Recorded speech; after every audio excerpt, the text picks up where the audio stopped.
côté. Il faut qu'ils présentent soit leur carte d'identité, soit leur... Alors, on commence par... C'est juste pour vérifier les noms. Alors c'est Avec un H. Amadi Lo. Alors, Amadi, vous passez à 15h30.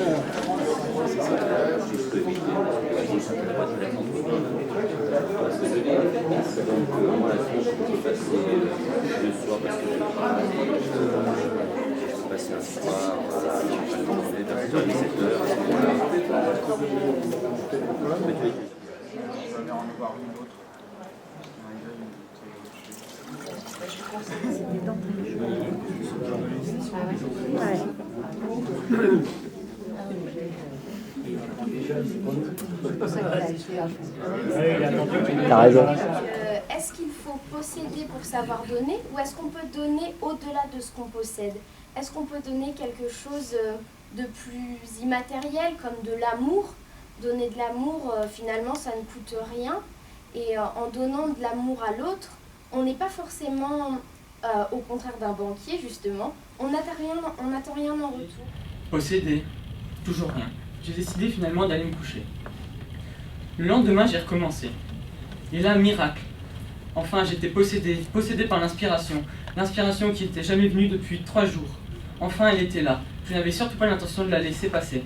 Je voulais la garder en moi, ne surtout pas la donner. Nous vraiment libres de partager.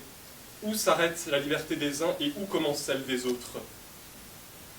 Que peut-on partager? Des biens, des savoirs, des paroles, une culture, un avis?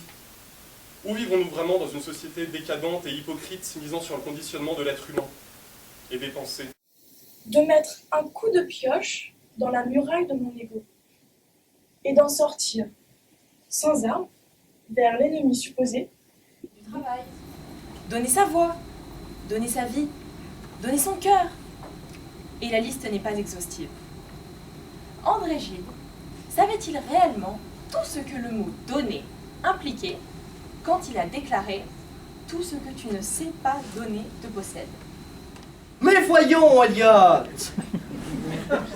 Tu ne vas quand même pas donner tous tes jouets.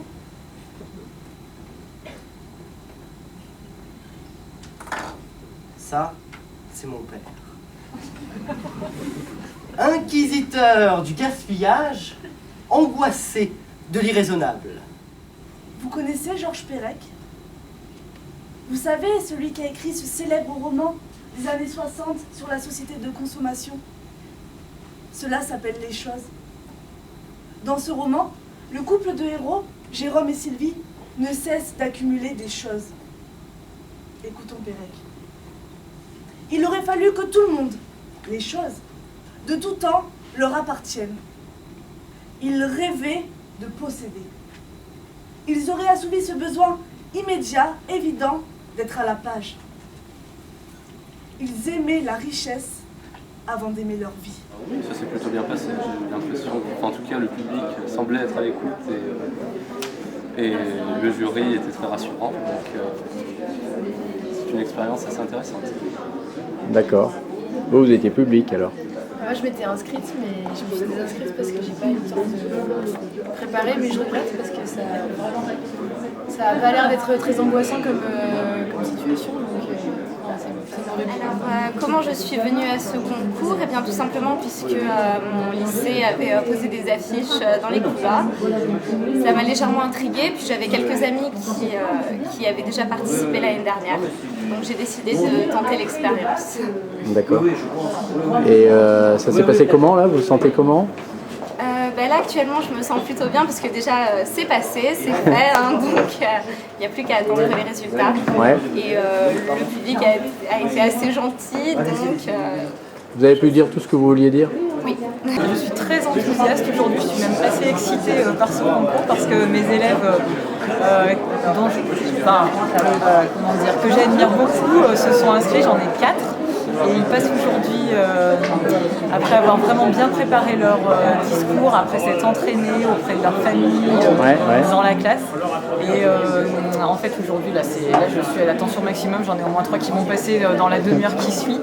Et c'est vrai que j'écoute les autres candidats aussi avec beaucoup d'admiration, tout simplement, parce qu'en fait je me rends compte qu'ils ont des choses à dire en fait sur le sujet.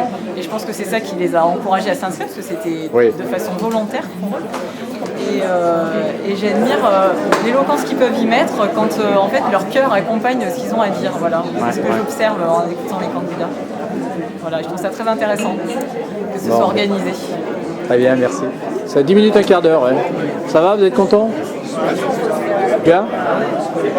Ça va peut-être un peu plus, dans 10 minutes ou un peu moins d'ailleurs. Mais ça va, la confiance règne. On est sûr d'avoir fait quelque chose de bien. Mademoiselle Coraline Gilliard.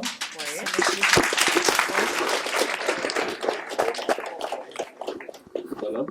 Et Mademoiselle Edba. Alors je ne sais pas si on dit Vaina ou Vena. Voilà, et bienvenue. Voilà.